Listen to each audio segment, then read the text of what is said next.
Welcome to the podcast, which is all about the world of direct response. Are we on the air? I'm your host, Shawn Wilsey, and for over 30 years I've hosted shows on cable shopping networks, and now I want to be your guide into this world as we look at the ever-changing nature of these industries. Season finale episode today, a little later than usual. Going to take my summer break, and back in the fall.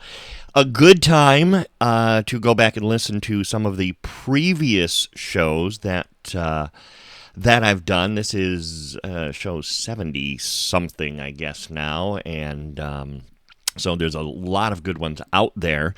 A lot of these, too. In fact, I'm logging into my stats page here, because it's always interesting. The ones I think that are going to be really good, that wind up getting very little downloads, and then the ones that I think, I'll just throw this together, they wind up being the most successful. That's why we're doing part 3 of this series about hosts. I can't put this to bed. And also taking our yearly look at viewer comments and questions, things that people have asked, and they're good questions, and other people have asked too, and so I'd like to be able to devote some time to answering some of those questions, especially when it's a common question that people ask over and over again. And as the page I've been waiting for loads. By the way, new countries. I have to welcome Japan, Brazil, Colombia, Belgium, Hungary, Malaysia, Germany, Poland, China, Malta, Bulgaria, Israel, India, Netherlands, Canada, United Kingdom, and the United States. All now we talk about global. I never, ever saw this coming, that this would be being listened to all over the world. And since many of you are new to the show, I do want to point out, because we started this, I keep talking plural, I started this 3 years ago now, and there's a lot of great shows that were done a long time ago now that just aren't getting listened to. I have a whole series. I did several parts with Bob Circosta, one of the founders of the industry, Manuela Marchigiani from Isomers, Steve Bryant, one of the originals from QVC, Kathy Levin, one of the originals from QVC, Marge Siegel, son of Joseph Siegel, who's founded QVC. Those were all back within the first year. Go back and take the next few months and listen to some of those, because they haven't been listened to much lately. And so I think a lot of the new listeners need to find that, because a lot of what we build on now, 3 years later, is all based on some of that foundation. So it's always worth checking it out. Again, they're all free downloads everywhere. But honestly, the last 3 parts now, or this is part 3, all about the hosts, has just created overwhelming response and reaction. I've had people from within the industry commenting. And so I want to address some of this. Again, if you ever private message me, it stays private. I won't use your name or anything, but I might use the question in some form in a manner like this. But I want to start with just some of the viewer responses, because there has been a consistent one. On the last show, I mentioned who I thought were some of the good hosts. And Alberti in particular has been rather polarizing. If you post it on YouTube, I am going to read it just because it's out there publicly. Someone mentioned, I cannot agree with some of your choice of great hosts. Alberti, ? Jen Coffey, ? Both never shut up and make the shows about themselves. I think in general, the current broadcasts on HSN are far more professional and watchable. QVC has fallen off a cliff. You are not the only one that has shared that disagreement, especially about Alberti. Second part first. I've said many times, I think HSN is doing QVC better than QVC is doing QVC, and I stand by that. And part of it is the hosts and just the way that they present themselves. Alberti I like because the Saturday morning show in particular, he's perfect for that. Does he talk about himself? Yes. And in fact, it's funny you posted this, because I was just thinking about it right after I did the show. But he always does it in context with something he's selling. For instance, recently I saw him do the candles, electric candles, talks about how he has them at home. I like that, and that's not offensive. If he was going on and on about his personal life, then okay, too much, keep that to yourself. And in fact, I don't think I've ever heard him really talk about his personal life. I don't know, single, married, kid, and it's none of my business, and that's the way it should be. Which also ties in with something else, because a number of people have been mentioning about Jane Rudolph Tracy, and how apparently she went on a couple, I'll use the term tirades for lack of a better term, to the viewers, who apparently some of whom were commenting on message boards and the like about her family. And again, I don't know the whole context of it, but I have Jane's back 100% on this one. You can post whatever you want on a message board. I have my own personal beliefs about what should and shouldn't be posted on social media. But if you want to take on a host, that's one thing. That's fine. Leave the family out of it. I will never forget when Paul Kelly, who was a host at QVC, was my boss at Shop NBC.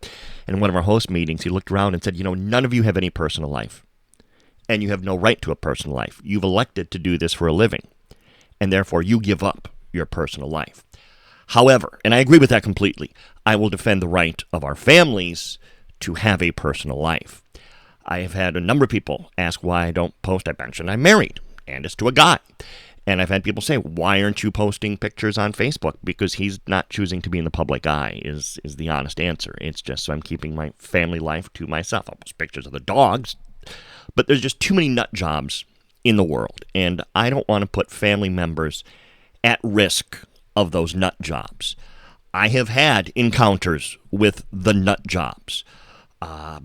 A story that Manuel and Marchigiani will tell you, we had one of these persons who was not altogether, shall we say, find his way from New York to her offices in Toronto because he thought he heard Manuel and I, when we were doing a show together, say something on air, and he thought he was going to claim this big prize by going to her offices in Toronto. And she calls me one morning and says, I've got this guy here, what's going on? And I had no idea either, because obviously we never said anything. So it's just, there are some unstable people out there. And so I believe that, yes, she has every right to protect her family and ask people on message boards to, hey, leave my family out of it. If I'm going to bring them up, it's in my context, on my time, on my show. I'm not going to let people address that. But anyway, just a little bit off topic there. But again, going back to the whole thing about hosts, and yes, if you are going to be a host, you have no right to a private life. It's just, it doesn't exist anymore.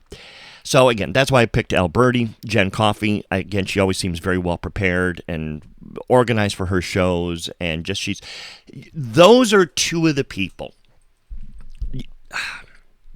I've made the comparison before. Imagine you're in a banquet hall, and there's a table filled with all the hosts at QVC, and a table filled with all the hosts at HSN. Now, with exceptions, I used to always say, and if you entered that banquet hall and you stood there looking at both tables, the people at each table would look at you because you just arrived. The people at the QVC table would go back to talking to each other, where the people at the HSN table would be waving you over, hey, come on over, have a seat, hey, sit down. Now, again, it's a blanket statement, might not be fair. There's exceptions to that. But in a grand picture, that's how I think the hosts come across at the different networks. Alberti, Jen, I mentioned Rick, they seem like the kinds that would, yes, say, hey, come on over, sit down. Hey, we got a seat saved for you. And again, at HSN, I could say there's exceptions to that rule as well. So that's one of the reasons why I picked them. They still seem very personable. A lot of comments on some of the videos that I posted on YouTube about the vintage clips. One on my clip from Sky Merchant, a network that we've mentioned on one show. Just says, this is really cool. First, the music and graphics are literally the stuff my childhood dreams were made of. Yeah, it's 80s. On top of that, the host there had a believable banter that is notably more relaxed than the hosts on shows of some of the more well-known networks. Boy, you spot on observation. I mean, I haven't used this. Really, that is a spot-on observation. The banter between hosts, now that in particular QVC is throwing two hosts together on a lot of shows, the banter is very important. And you don't just have banter happen automatically between two hosts. Back 99, 2000, somewhere in there, Kathy Lee Gifford left the Live with Regis and Kathy Lee morning show. They'd been doing it together for like 15 years. They had an amazing banter. That first 20 minutes of the show where it was just them, unscripted, brilliant television. And after she quit, they literally took a year of auditioning different people to see who would fit in that chair and have that same banter with Regis. I don't think they ever got it with Kellyanne or whatever her name was. But that's how important good banter is. And you can't just put two hosts together on a shopping show and expect to have good banter. And I've seen examples long as my arms. That's why they've got to be careful with the two-host thing. HSN still sticks to the one host, one guest. I honestly would like to see more just one host, because that's the make or break for a good host. Can you handle it alone, talking to the camera, talking to the viewer, not to a guest, just to the viewer? There are a lot of hosts on all the networks who come across as talking at you, and there's a big difference between talking at you and talking to you. And watching myself, because I don't want to say anything too obvious to direct at certain hosts here, because I don't want to be too negative, but I've worked with a lot of people over the years who they're one personality in front of the camera, and then off camera it's like, who the hell is that? In fact, many times it's that off-camera personality that would be better on camera than the one they are on camera. So the personality has to be genuine and sincere, and that will help with the banter. But again, even so, it doesn't just come naturally. Someone else on YouTube says, I'm sure I'm not alone in asking you to show us video of your pod, not just audio. I get that a lot. I honestly do. And when this was started 3 years ago, my whole thinking was people can listen to this, and I know a lot do, download it on Spotify or Apple Podcasts, all that, in their car. I've had Marvin mention to me that he'll, get 3 episodes when he's got a flight and just listen to them on the plane. And so I want this to be portable and on the go. And I know a lot of people do that. And my other thing is, if you saw, there's pictures of my studio, quote unquote, on some of my social, because it's a converted closet that I made into my home recording studio here. Not recording studio, but a radio studio, I guess, for lack of a better term. And so it's not palatial. And reason number 3, I'm on television 4 days a week, 5 hours a day. I don't even want to see myself anymore. So I don't know why I would subject anyone else to looking at me. And someone else was asking, do I have the 2020 expose? Because I posted the 60 minutes expose of home shopping. I do not have the 2020. I know it's on. I've seen it online, and so I know that it's out there somewhere. Someone mentioned Steve Colantuno, who was in one of the QVC videos, and so yeah, I don't know the president. Now, they posted he passed away a few years ago, but they also had said he looks just like my dad. So I don't know if they're talking about Steve Colantuno passed away a few years ago, or he looks just like my dad. Someone did in one of the video comments mention that one of the hosts from CDN had passed away, so I was sorry to hear about that, because I'm still trying to reach out to some of these people, and I'm not getting a response from a lot of people. Another YouTube observation, I notice a lot of the newer hosts who lack a sales broadcasting background give banter and entertainment, but product information such as fabric, content, measurements, etc. is lacking. Again, good points that are being brought up, and keep these coming. If you want to private message me, you can, but whatever your means of getting in touch with me. You've nailed some of the key things. What is it made of? What are the measurements? One of the things that was drilled into our heads in the early days, and QVC used to do, they used to have a 15-second rule. You had to have a ruler on the jewelry within 15 seconds or you got in trouble. I wish that was still the case. That should be reinforced. They had a whole checklist of things you had to go over, and I think that checklist needs to be found. It's got to be sitting in someone's desk drawer somewhere, because it is missing, and you're absolutely right.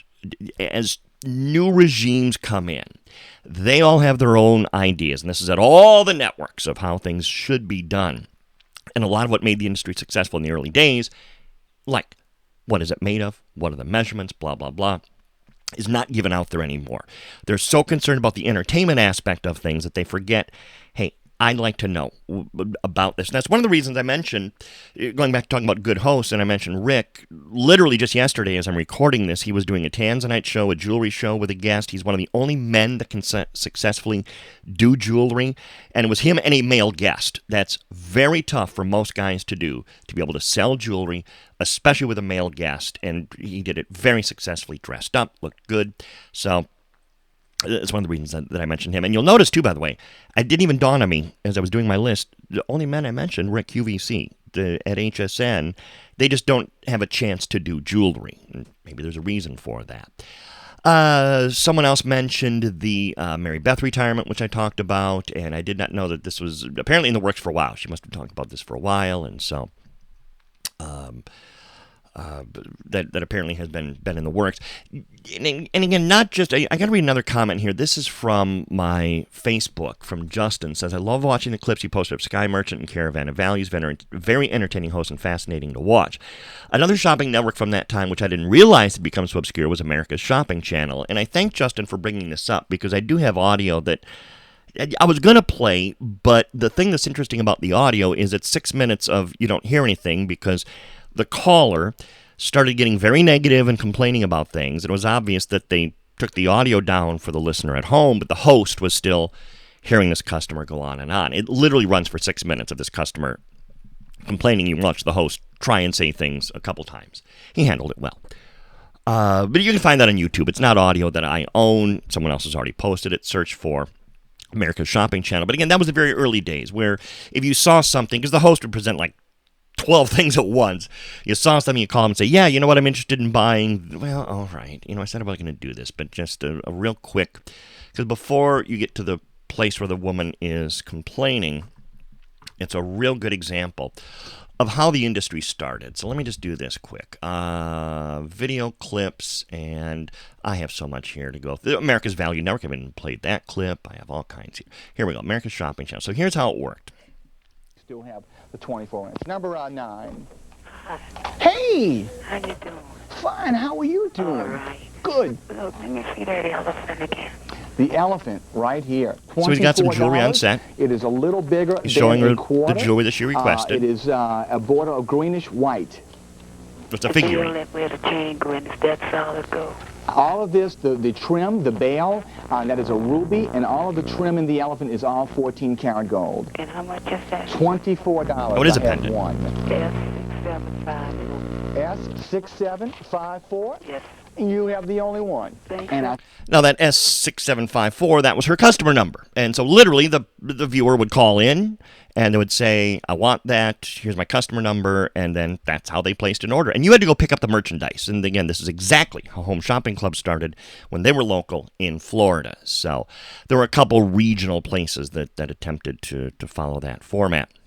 And that was one that New Orleans and where Justin was from, which I can't remember, there were a couple of the locations where they had that. One of the executives from one of the networks, talking about hosts and being prepared, was pointing out how some of the hosts rely on the producers to feed them everything. And it got me thinking about the fact I haven't really discussed the producer's role in all of this in being a successful host, because the producer is there to guide the ship, not there to tell the hosts what to say and what's in what how to sell the product. And there are examples of this, again, a list long as my arms, of where the producers are stuck in that role. That's the host's job. Now, what a producer mainly does, and I'm talking about at the big networks, is they'll go into a presentation. Let's use cookware as an example. And I have the host, I have the guest, I have the cookware. And so the producer has a whole list of things in order that they're going to do. And let's say they have 10 minutes to do this. So number 1, introduce yourself. Number 2, show the color choices.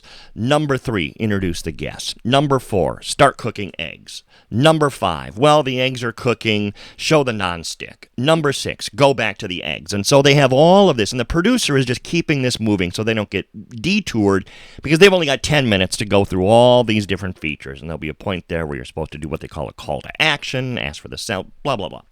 So the producer's not there to tell the host.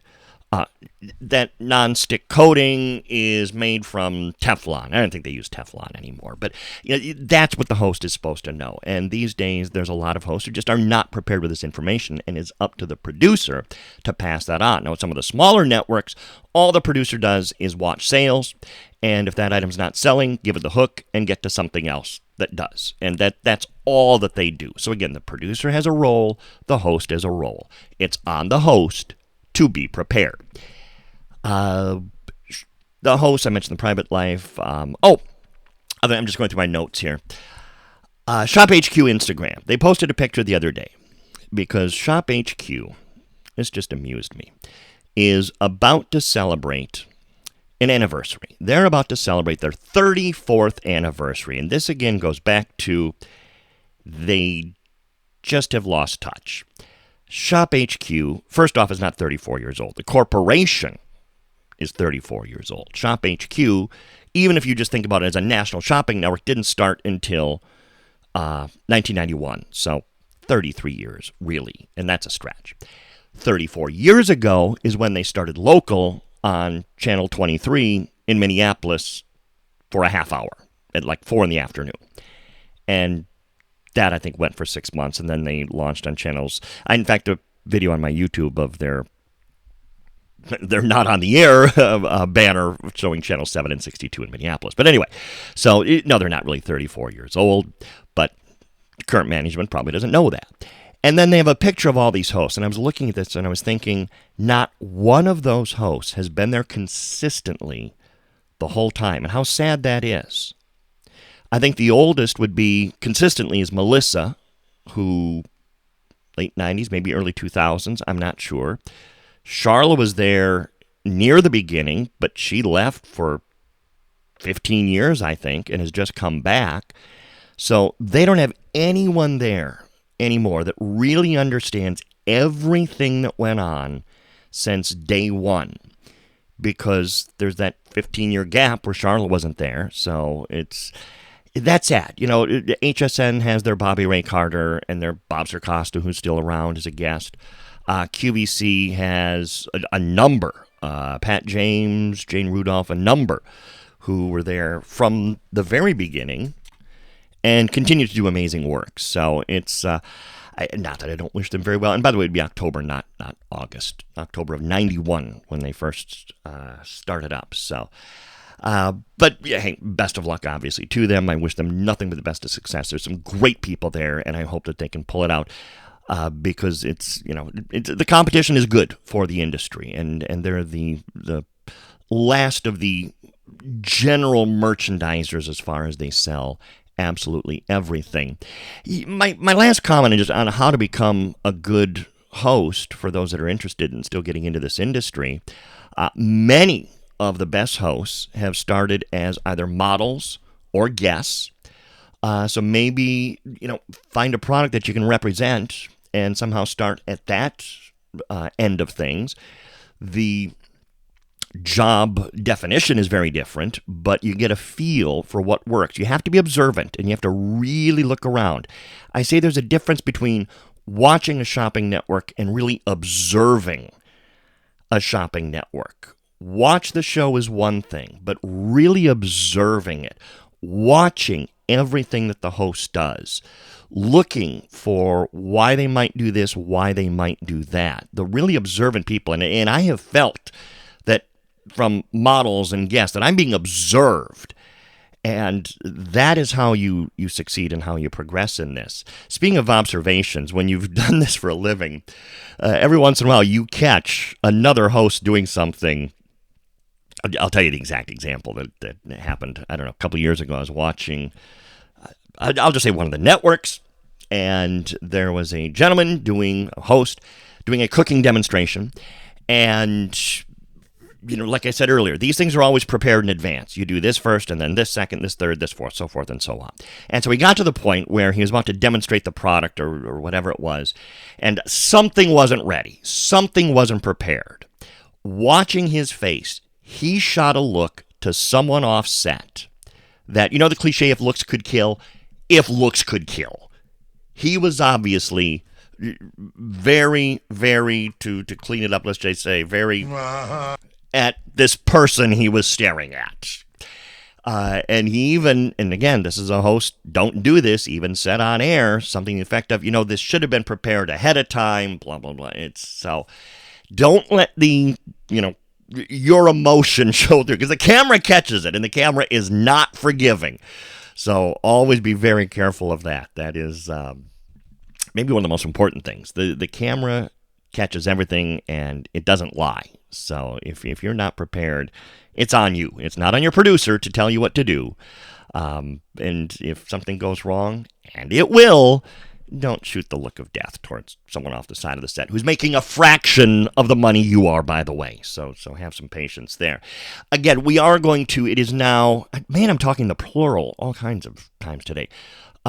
Take the next little bit of time off. This show's already a week late, and start the new season up in the fall. Take this time to download the past shows. It's on Spotify, Apple Podcasts. It's on podcasting apps I didn't even know existed until I find out through my stats that someone is listening on this podcasting app. And it is available all over the world. So if you have someone in another country who's interested in this, let them know about that. I really appreciate your reviews, and I really appreciate your 5-star ratings. I'll even take a 4-star rating. What the hell? But so it would be great if you can take a few minutes and do that, because the show has really grown, and I'm humbled by the success that I'm having. I'm getting emails on almost a weekly basis now from either someone or from a PR person representing someone who would like me to interview them. I got one recently that I'm thinking about maybe in the new season of interviewing this person, because there is a connection to the show, and that wouldn't be happening if it wasn't a success. So I do appreciate all of that, and no matter how you're listening, but I really would love it if you would subscribe through Apple Podcasts or through Spotify. It helps me in my download counts. The YouTube views are great, but it would really help me out if you could pick it up that way. So please subscribe wherever you get your podcasts. You never miss a show. Plus, you can listen to the archive of past shows. I hope you'll check me out on X, Facebook, and YouTube at Shawn Wilsey, and on Instagram at SWilsey. By the way, let me stop for a second there, because I am going to continue. One of the reasons I'm taking some extra time off now is I still have this pile of tapes that I'm digitizing, and so I will still be posting clips of old Shopping Network shows on YouTube. So Shawn Wilsey is the page that you want to look for on YouTube in order to get that. And on Instagram at SWilsey. And I really do, I mean this from the bottom of my heart. Thank you so much for downloading this edition of Are We on the Air? Yes, I know, Travis. That's why we give such bargains. Copyright 2024, King Bobby Productions, all rights reserved.